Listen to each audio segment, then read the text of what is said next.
Restons debout pour un moment de prière, inclinons la tête. Seigneur, nous te sommes reconnaissants pour cette occasion vraiment remarquable de parler à ton peuple. Et il est écrit dans les Écritures que si le peuple qui est appelé de ton nom s'assemble et prie, alors tu entendras des cieux.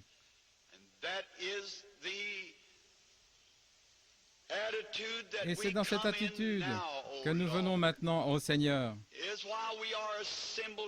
Si nous nous sommes rassemblés ici, c'est pour que tu nous reçoives et que tu pardonnes nos péchés et nos offenses contre toi.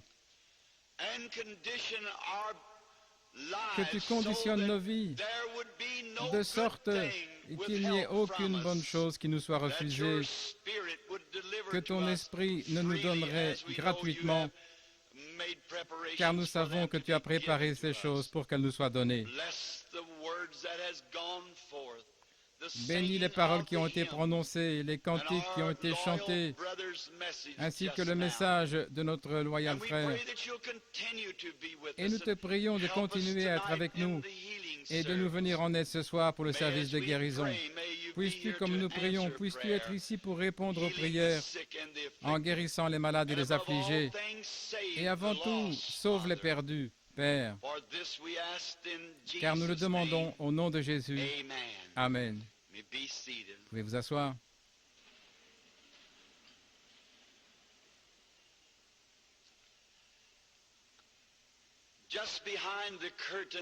Juste derrière le rideau, j'ai apprécié ce grand message que frère Duplessis d'Afrique du Sud vient de nous apporter. Et ces messages, il les apportera chaque matin. Il donnera des instructions sur la manière de recevoir la guérison divine. Pour cet après-midi, ainsi nous n'allons pas trop traîner, car les garçons veulent distribuer les cartes de prière immédiatement après ce service. Demain, les cartes de prière seront distribuées de 6 à 7 heures le soir. Mais je crois qu'on a ce soir une sorte de concert ici au temple. Il prendra ce laps de temps. Les cartes seront donc distribuées immédiatement après ce service. J'aimerais attirer votre attention sur une portion de la parole de Dieu. Et cette portion que je vais lire à l'instant se trouve dans l'évangile de Saint Matthieu, au chapitre 19, les 7 derniers mots du verset 8.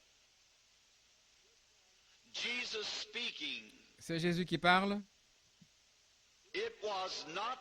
Il n'en était pas ainsi au commencement. C'est plutôt un texte inhabituel. Et il est destiné à un service d'évangélisation comme nous y sommes maintenant. Mais comme je l'ai dit auparavant, Dieu est inhabituel. Il fait des choses de façon inhabituelle. Mais tout est bon parce que ça vient de Dieu. Toutes ses paroles sont éternelles. Et peut-être qu'en prenant un tel texte,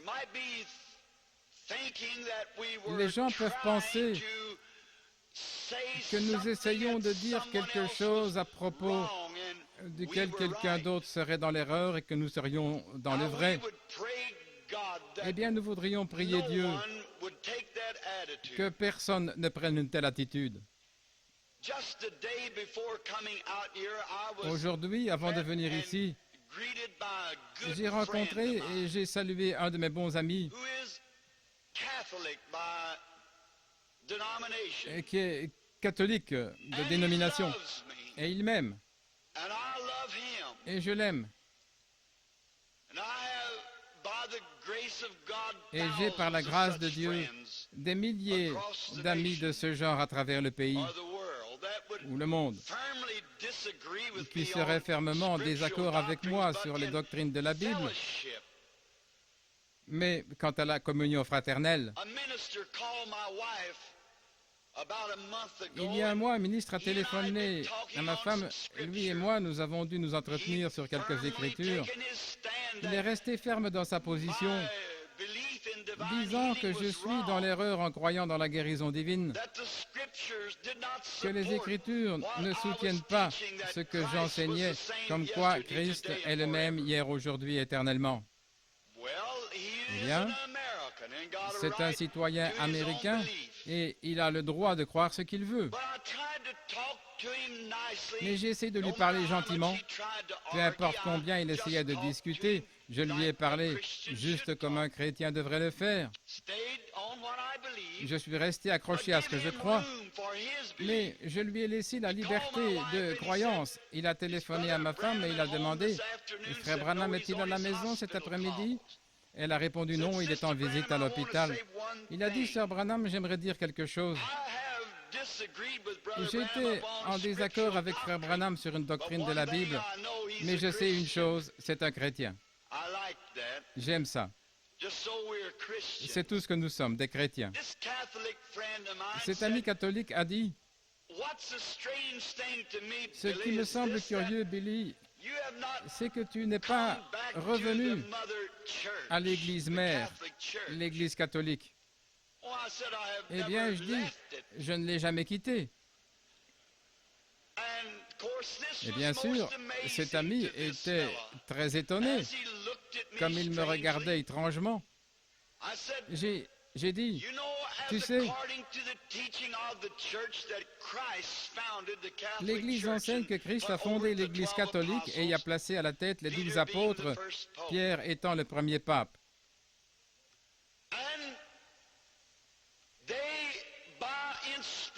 Et par inspiration, ils ont écrit la Bible. Et la Bible est l'histoire de l'Église catholique primitive. Et ensuite, l'Église déclare qu'elle a le pouvoir de changer ses règles toutes les fois qu'elle le veut, ou qu'elle juge bon de le faire. J'ai dit, c'est pour cela que je crois la Bible telle qu'elle est écrite. Et c'était la doctrine de la première Église catholique. Donc, je suis un catholique à l'ancienne mode. Je crois en sa première doctrine. Parce que dans la dernière partie de son livre, dans la dernière partie, c'était Jésus-Christ. J'ai lu que le fondateur a dit, si quelqu'un retranche une seule parole ou y ajoute une seule, il lui sera retranché de même du livre de vie. Par conséquent, je suis un catholique à l'ancienne mode, comme l'était la première Église catholique, si la Bible avait été écrite par la première Église catholique. Jésus, quand il est venu sur la terre, il a trouvé, comme il trouverait aujourd'hui, des enseignants des Écritures, enseignant des choses qui n'étaient pas vraies d'après la parole inspirée. Il parlait à propos du divorce, tel que, comme vous voyez, la première partie des Écritures l'enseignait. Et eux disaient qu'ils avaient un commandement selon lequel la femme pouvait être répudiée pour n'importe quel motif. Jésus a dit, Moïse a fait cela à cause de la dureté de votre cœur, mais il n'en était pas ainsi au commencement. Nous devons retourner en arrière et découvrir ce qu'est la fondation. Et ensuite, si nous pouvons atteindre la fondation, alors nous pouvons construire sur une fondation solide. Et aucun bâtiment n'est plus fort que sa fondation. Parce que tous les bâtiments reposent sur cette fondation. chaque pilier, chaque fenêtre et tout le bâtiment repose sur cette fondation. Et quand Dieu a dit une chose, c'est la fondation la plus solide sur laquelle nous pouvons nous reposer. La foi ne peut s'appuyer sur autre chose. La foi ne peut pas trouver son lieu de repos sur du sable mouvant, des idées des gens. Mais elle se tient éternellement sur le roc immuable de la parole éternelle de Dieu. Nous pouvons nous reposer là-dessus si Dieu l'a dit. Ça devrait régler la question. Mais nous voyons que c'est dans le cœur de l'homme de pervertir quelque chose ou de vouloir paraître plus moderne. Mais rien ne peut être plus à jour que ce que Dieu a dit.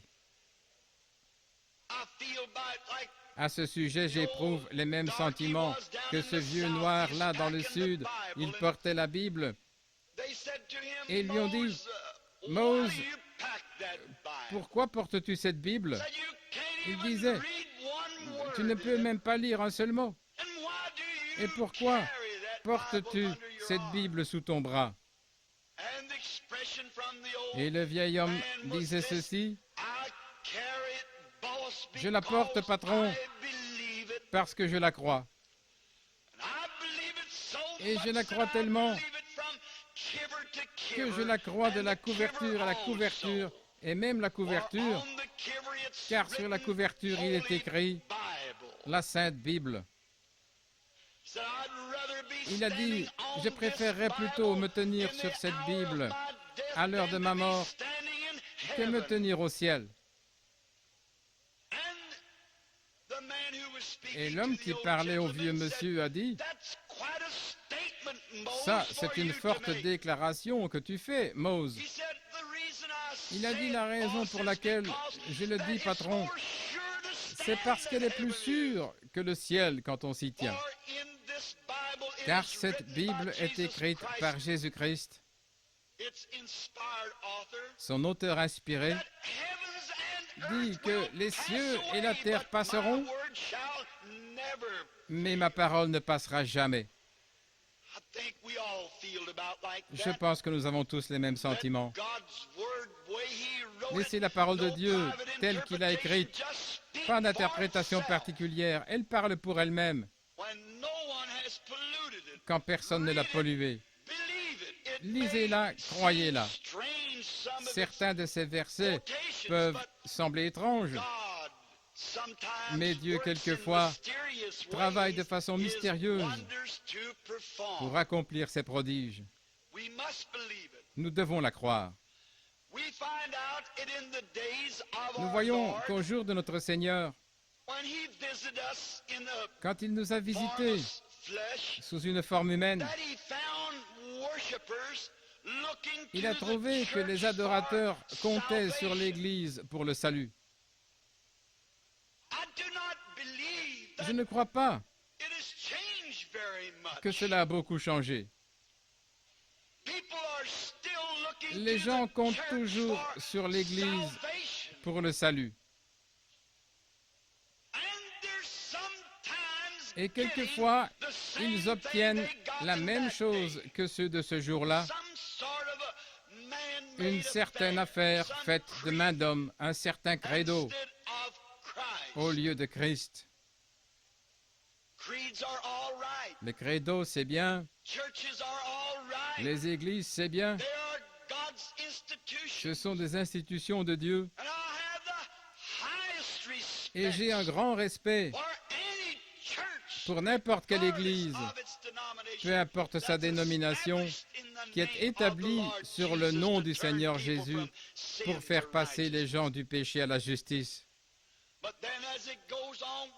Mais pourtant, comme c'est le cas, nous apercevons une petite séduction ici, une petite séduction là, et nous prenons telle chose à la place de telle autre, et c'est comme ça.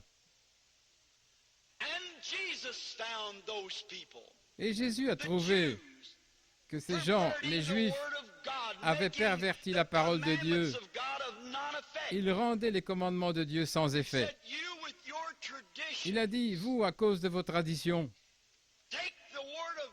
vous avez pris la parole de Dieu et l'avez pervertie en lui faisant dire quelque chose qu'elle ne dit pas.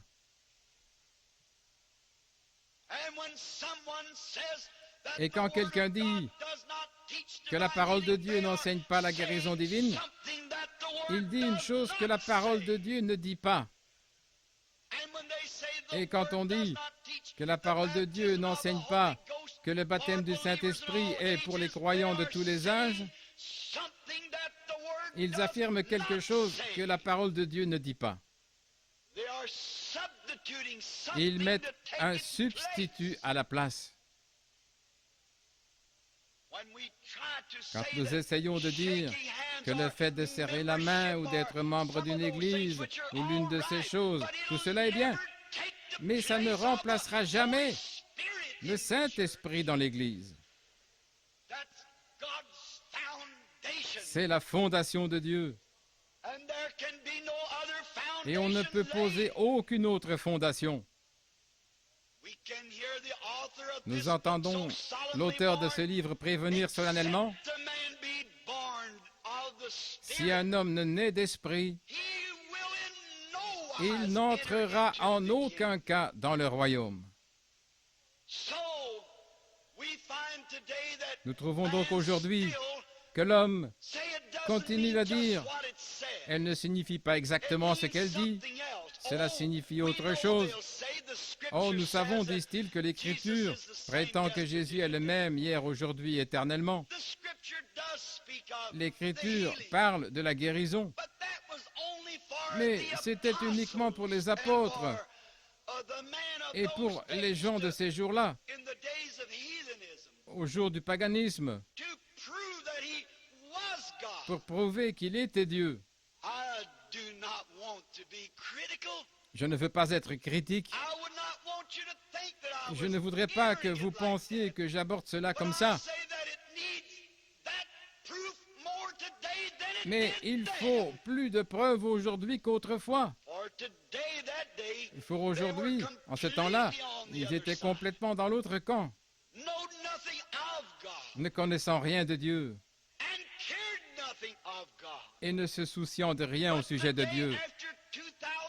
Mais aujourd'hui, après 2000 ans d'enseignement de l'Évangile, des églises et ainsi de suite, ils en savent mieux. Ou plutôt, ils devraient en savoir mieux. Et alors, ils essayent de la pervertir pour l'accommoder à un certain credo. Mais la parole de Dieu demeure immuable, toujours la même. En un jour comme celui-ci, des hommes et des femmes qui viendront à Christ s'adressent alors au pasteur disant « Où est ce Dieu qui faisait telle et telle chose ?» Puis-je dire ceci? Un Dieu historique ne sert à rien, à moins qu'il soit maintenant ce même Dieu qu'il était alors. À quoi bon le Dieu de Moïse, s'il n'est pas le même Dieu cet après-midi?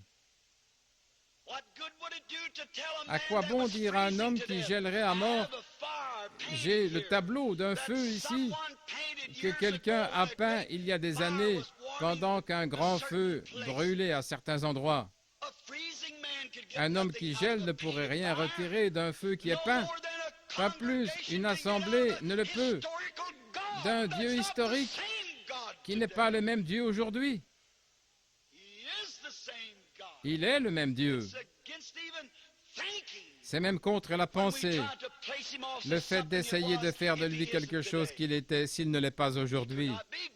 Il ne pourrait pas être Dieu, le Dieu infini, à moins qu'il reste le même aujourd'hui. Et s'il avait nourri une génération d'une grande et merveilleuse quantité de choses spirituelles, s'il nous fait asseoir pour du pain de maïs et de la mélasse de sorgho, ce ne serait pas juste, cela ne ressemblerait pas au Père. Ce ne serait pas dans sa nature, cela ne conviendrait pas au juge et à la justice du monde entier de faire une telle chose. Les pères dans la chair peuvent faire cela. Ils peuvent maltraiter leurs enfants au point d'être si chiches qu'ils ne nourriraient pas leurs enfants et au point que ces derniers mourraient d'allergie et ainsi de suite. Mais notre Père céleste ne laissera jamais ses enfants mourir d'un manque de vitamines spirituelles, car ses bienfaisantes bénédictions abondent. Et il désire ardemment les donner à quiconque veut. Pourquoi pleurerions-nous en disant « Où est Dieu ?» C'est comme une fois dans ma ville, un jeune homme avait demandé « Si Dieu est si grand, pourquoi ne peut-on pas le voir? Pourquoi ne le voyons-nous pas comme autrefois, tel qu'il était selon les Écritures ?» Combien d'idées les gens peuvent y projeter? Mais ils essaient toujours de contourner les faits. Et les faits demeurent toujours. Cela me rappelle Saint Luc chapitre 1, où Jésus et ses parents étaient montés à la fête de Pentecôte. Et Jésus avait 12 ans. Et en ces jours-là, c'était une coutume pour les gens d'assister à cette grande fête nationale de la Pentecôte. C'était le rassemblement des premiers fruits de la moisson. Marie et Joseph, son mari, et le petit garçon Jésus se sont mis en route vers Jérusalem. Et après avoir été à Jérusalem à la fête pour plusieurs jours, ils ont quitté la ville. Ils s'étaient tellement intéressés à leurs membres de famille qui étaient avec eux qu'ils avaient oublié de vérifier pour voir si Jésus était avec eux. Oh, comme c'est comparable à aujourd'hui. Et ils se sont mis en route pour le désert avant même de vérifier, car ils pensaient que certainement il était avec eux. Puis-je dire ceci sans être critique, mais pour faire cette remarque? Je crois que l'Église a fait cela. Juste avec cette pensée, « Oh, il est avec nous. Nous n'avons pas besoin des prodiges, des miracles et ainsi de suite. Nous n'avons pas besoin de la guérison divine aujourd'hui. Nous n'avons pas besoin des dons de l'Esprit. Il est avec nous de toute manière. » Mais mes précieux frères, j'ai découvert qu'avec tous nos credos et nos églises, nous trouvons de la discorde et de la confusion. Quelque chose ne va pas. Et quelquefois nous pensons qu'il est peut-être dans notre famille. J'ai entendu cette déclaration plusieurs fois. Ma mère était une méthodiste ou une baptiste ou une presbytérienne ou autre chose. Vous ne le trouverez jamais comme ça. Et quelquefois vous dépendez de votre mère qui a eu une expérience avec Dieu pour que cela fasse expiation pour vous. Ce doit être votre propre foi personnelle en Dieu. Vous ne le trouvez pas comme ça. Donc ils sont allés de pasteur en pasteur, d'église en église, comme nous le dirions, en des termes modernes. Et ils ne pouvaient le trouver nulle part. J'ai pitié des gens aujourd'hui, des milliers de gens dans cette nation qui sont membres de différentes églises et qui cherchent où trouver Jésus. Ils vont dans telle église et se rendent compte, ils vont dans telle autre église pour se rendre compte, ils découvrent qu'il y a quelque chose qui ne va pas. Ils n'agissent pas comme et ils croient et ils n'adorent pas comme. Il n'y a pas de cri du roi dans le camp. Il n'y a pas de joie. Je pourrais dire ceci. S'il y avait une chose que j'ai trouvée chez les pentecôtistes qui me fait croire qu'ils sont certainement des chrétiens remarquables, ce n'est pas leur parler en langue ou les signes de la guérison divine, c'est la joie qu'ils ont. Ils ne sont pas embarrassés, ils laissent tomber leurs cheveux et se mettent à se réjouir parce qu'ils ont quelque chose dont ils n'ont pas honte. Cela me fait croire qu'ils ont en eux quelque chose de remarquable. Ils n'ont pas honte. Ils crieront aussitôt là dans la rue, comme dans l'église. Et si une centaine de gens se moquent d'eux, cela ne les arrêterait pas du tout. Ils continueront à crier de joie. Voyez-les dans les champs de mission. Ils sont presque affamés à mort. Je les ai vus sans chaussures aux pieds, vivant avec environ 30 cents par semaine, prêchant l'Évangile. Frères, ils sont tout aussi heureux que vous qui êtes venus à l'église dans une limousine. Ils sont heureux, car ils ont trouvé quelque chose qui signifie plus qu'un credo, ou une dénomination, ou une affiliation à une église. Ils ont trouvé ce qu'il faut pour apporter la joie. Et un chrétien devrait être heureux. Il a prié pour que notre joie soit parfaite. Il y a quelque chose à ce sujet qui est réel. Eh bien, si nous avons perdu cette joie, si nous avons perdu ces choses, et que nous ne pouvons pas les trouver parmi les nôtres, nous ne pouvons pas les trouver, alors il y a une chose à faire, c'est de retourner là où nous l'avons laissé. L'Église devrait retourner au commencement là où ils l'ont laissé. Et c'est exactement ce que Marie et Joseph ont fait. Ils avaient laissé Jésus à la fête de la Pentecôte. C'est là que Marie et Joseph ont laissé Jésus. Maintenant, je dis ceci avec toute considération et respect. C'est là que les catholiques et les protestants ont laissé Jésus. À la fête de Pentecôte. Vous ne pouvez pas le trouver dans les credos et les dénominations. Les credos et les dénominations devraient retourner au commencement. Quand Jésus était sur la terre, il a dit, « Je suis le cep, et vous êtes les sarments. » Et quand le cep apparaît, les sarments sortent du cep. Et le premier sarment sort.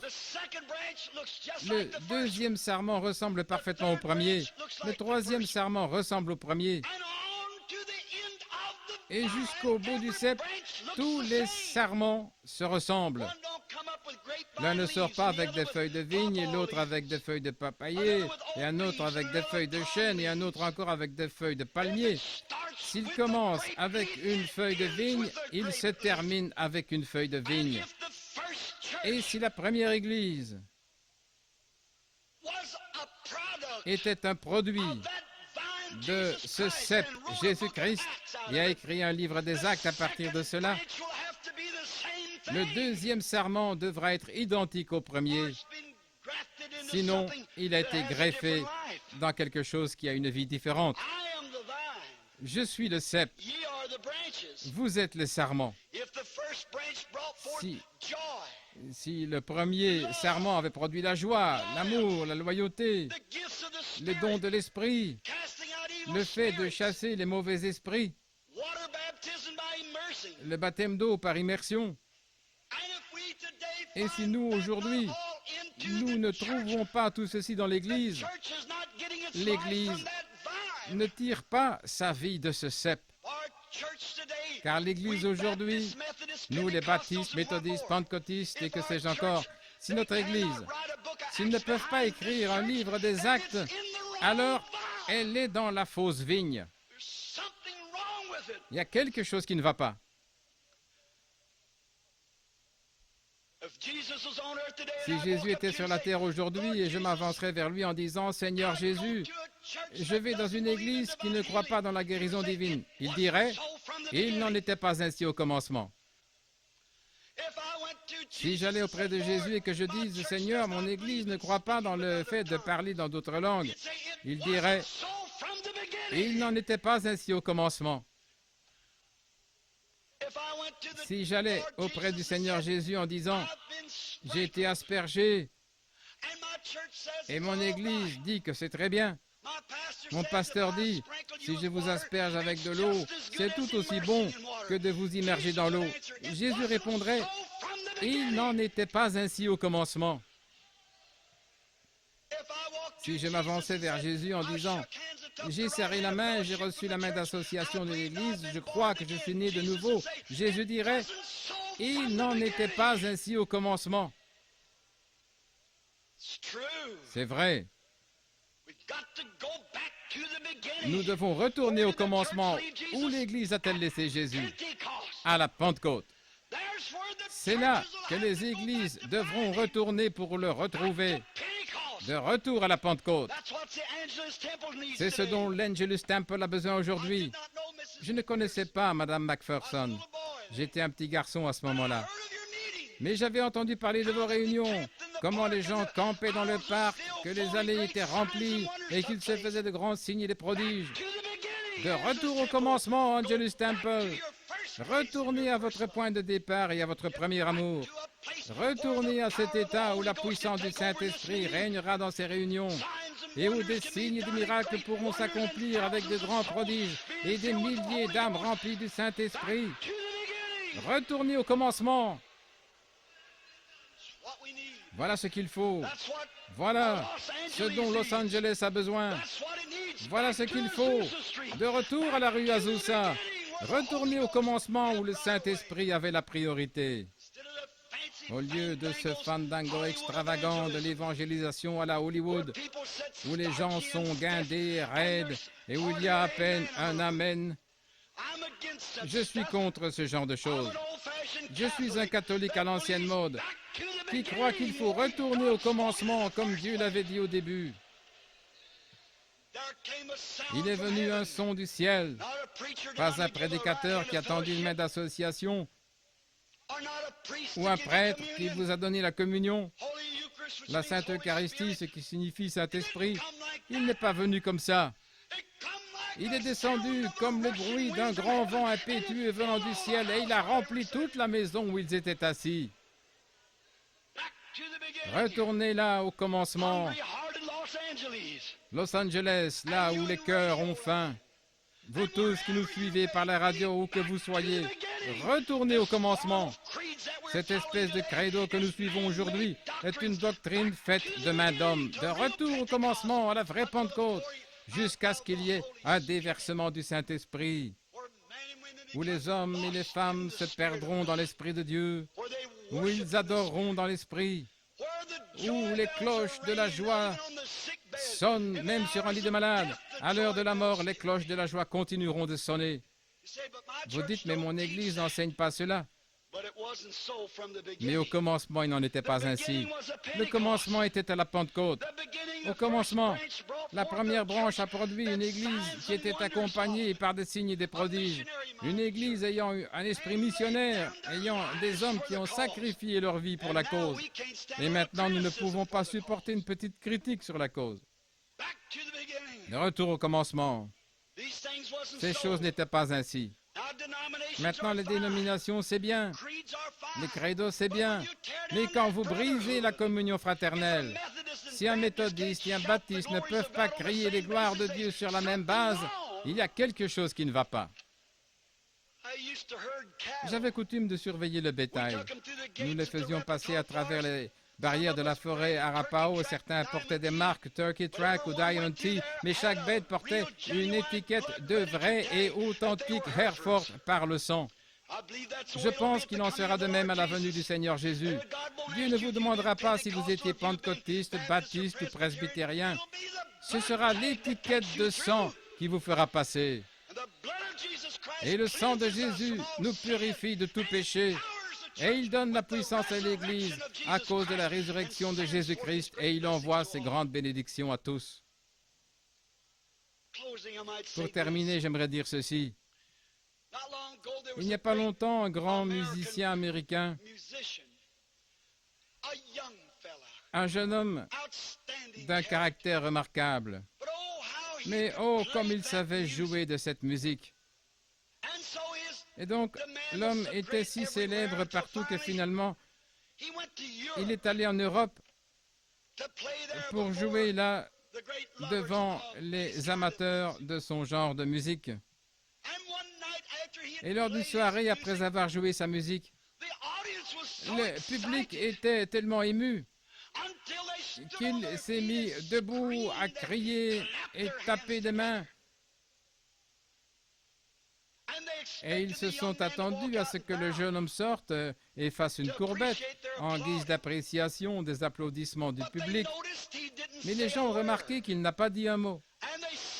Et ils ont arrêté pour voir ce qui n'allait pas. Et ils se sont aperçus que le jeune homme ne faisait même pas attention au public. Il avait les yeux tournés là, plus haut, vers le balcon. Tous se sont retournés pour voir ce que le jeune homme observait. Et là-haut, au balcon, se trouvait assis le vieux maître et enseignant. Il ne se souciait pas de la vie du public. Il voulait voir un signe d'approbation de la tête du vieux maître. Je pense que c'est ce qui se passe aujourd'hui. La prédication de la croix à l'ancienne mode, le baptême du Saint-Esprit, les signes, les prodiges et les miracles dans leur véritable état. Cela n'attire pas beaucoup aujourd'hui. Les gens vous traitent de fous. Et la plupart du temps, quand vous examinez la chose, dans 100% des cas, des centaines viennent pour écouter un certain orateur, quelqu'un qui a affiné sa grammaire, et ils applaudissent. Mais Église, aujourd'hui, nous ne devons pas écouter les applaudissements du monde. Fixons notre attention sur l'enseignant, le Saint-Esprit. Voyez ce qu'il approuve d'un hochement de tête. Est-ce qu'il va approuver ceci? Est-ce qu'il va approuver notre prédication? Ces signes dont il a dit qu'ils suivront, est-ce qu'ils suivent notre ministère? Voici ce qu'il a dit. Voici les signes qui suivront ceux qui auront cru. Dans Marc chapitre 16, sa dernière commission à l'Église, la grande commission à l'Église. Allez dans le monde entier et prêchez l'Évangile. Celui qui croira et sera baptisé sera sauvé. Celui qui ne croira pas sera condamné. Et ces signes suivront ceux qui croiront. Ne vous arrêtez pas à la première citation en disant « c'est tout ». En effet, il n'en était pas ainsi au commencement. Jésus a dit « et, c'est une conjonction, et ces signes suivront ceux qui auront cru. En mon nom, ils chasseront les démons. Ils parleront dans de nouvelles langues. Et s'ils saisissent des serpents ou boivent un breuvage mortel, cela ne leur fera pas de mal. S'ils imposent les mains aux malades, ils guériront. » C'est ainsi qu'il en était au commencement. Que nous puissions toujours rester fidèles à cette grande commission. Prions.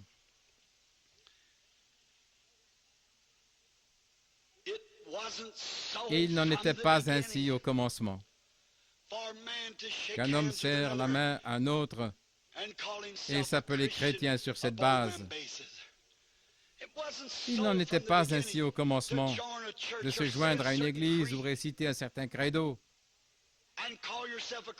pour s'appeler chrétien. Il n'en était pas ainsi au commencement.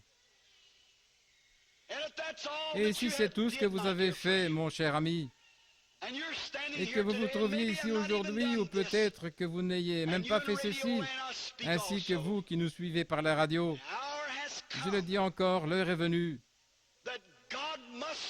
où Dieu doit parler. L'ennemi vient comme un fleuve. La Bible enseigne que l'Esprit de Dieu élèvera un étendard contre lui.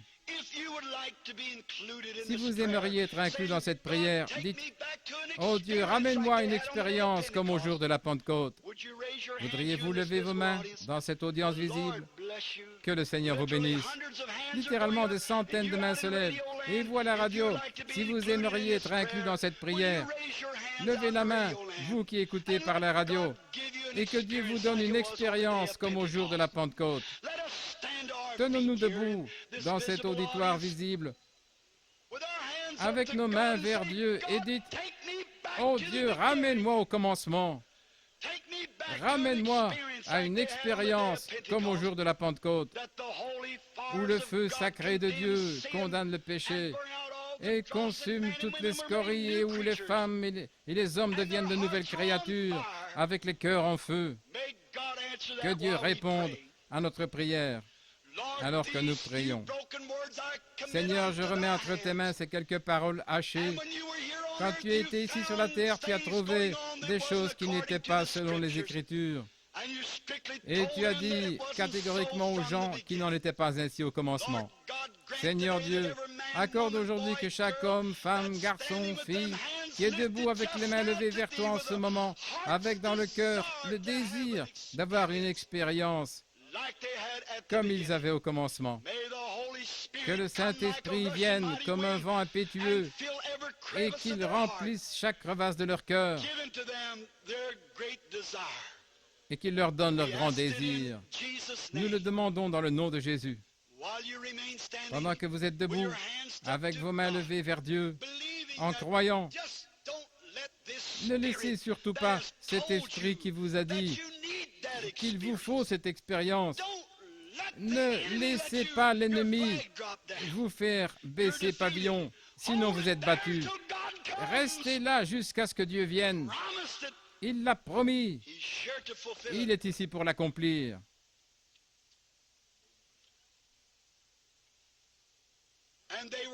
Et ils étaient tous ensemble dans un même lieu.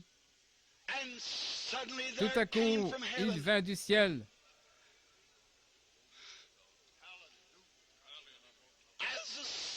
un bruit comme celui d'un vent impétueux qui remplit toute la maison où ils étaient assis.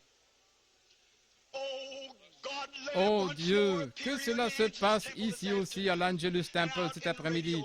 Et pour ceux qui suivent à la radio, alors qu'ils attendent avec les mains levées, en t'adorant dans ce grand lieu, qu'ils viennent dans leur cœur une expérience, un petit réchauffement de retour à une expérience comme ils ont eu au jour de la Pentecôte, afin qu'il en soit pour eux comme il en a été au commencement.